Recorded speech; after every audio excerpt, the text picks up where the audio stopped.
Alright, so we're going to talk a little bit about how to read and how to recite these lines from the play.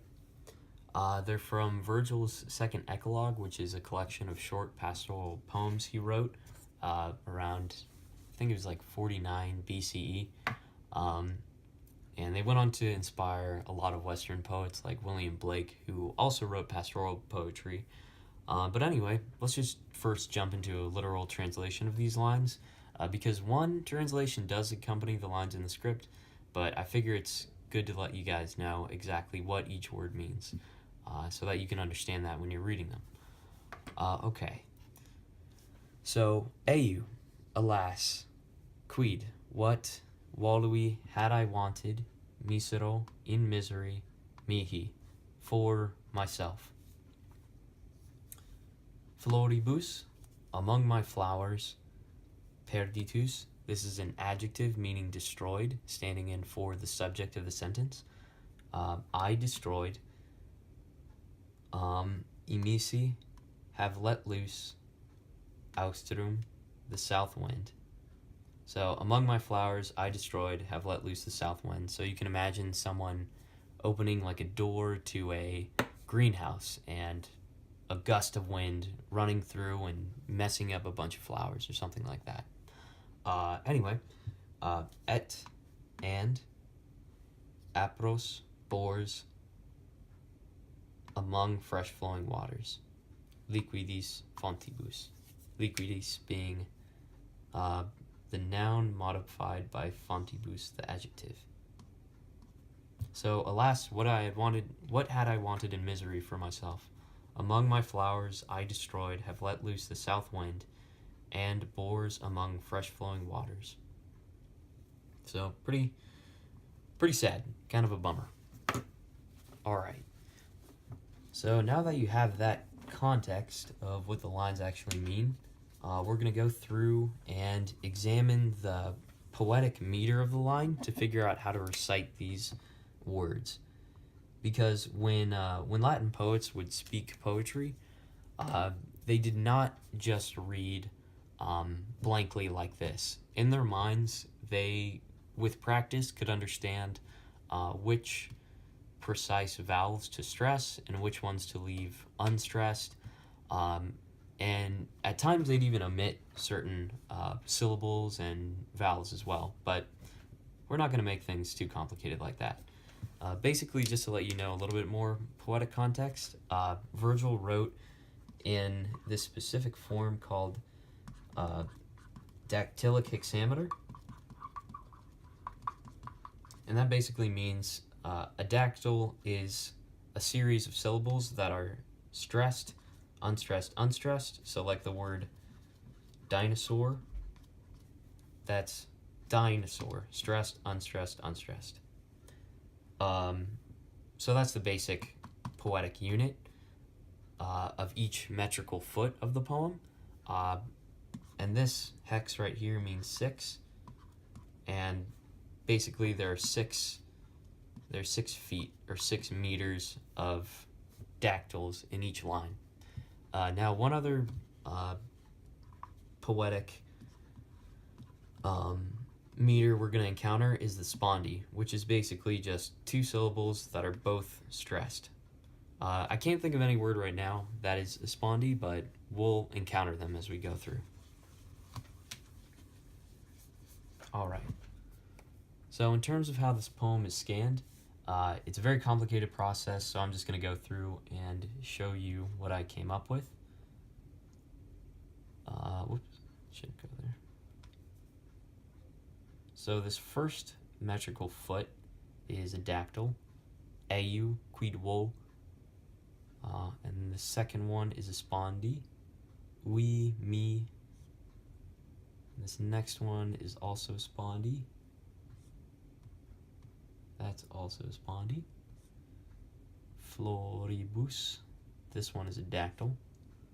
And basically at the end of every line of dactylic hexameter, it's going to end in a spondy. So we'll mark those quickly. For this next line, Perditus is also a dactyl. Et liquidis. That's a spondy. That's also spondy. And then this is a dactyl. And this is a dactyl. So, if you'll notice, each of these stressed and unstressed marks accompanies a particular vowel. And based on how the vowel is either stressed or not stressed, that affects how it's pronounced. So, for instance, this I right here, we're going to focus more on how it affects time rather than the actual phonetic pronunciation, because it's so nuanced. It takes a lot of time to really definitively. Oh, well, my apologies. I ran out of memory on my phone, conveniently enough, during that. So anyway, let's just go through and read through these lines as we are informed by the stress marks and the unstressed marks. So basically, the stress marks, you're going to want to give a little bit more time to those vowels, and for the unstressed, those let you know you don't have to spend that much time lingering on their sound. So, this first one, Eheu, quid volui misero mihi floribus austrum, Perditus, et liquidis immisi fontibus apros. Alright, so you're going to have noticed that some stuff sounds a little bit weird, but thankfully for the most part, when you're pronouncing Latin classically, you can just look to the English arrangement of like the letters and stuff. Like, what am I trying to say? Well, for example, in a word like quid, it's said just as it's spelled. Yeah. But yeah, so this first word, Eheu, sounds a lot just like this. Eheu. Quid, said just as it's spelled.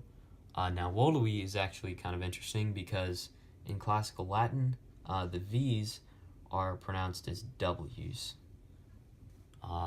And here, this UI, this is a thing called a diphthong. I'm not going to write that because it's a funny word and I don't want it to distract you. But basically, that just means that when you join two particular vowels together, they make a sound together that they wouldn't normally make on their own. So, it's basically just sounds like this. Wooluhwee.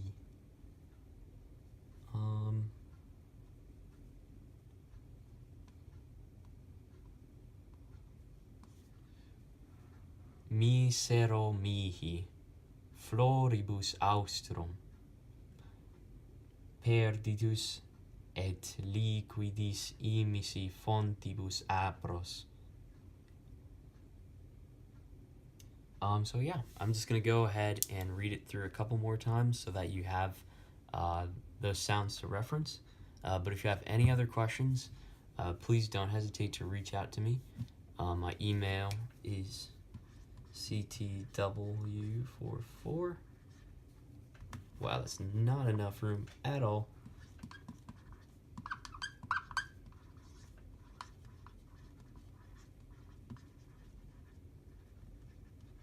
Alright, cool. So just for your reference. But yeah, let's read this through again.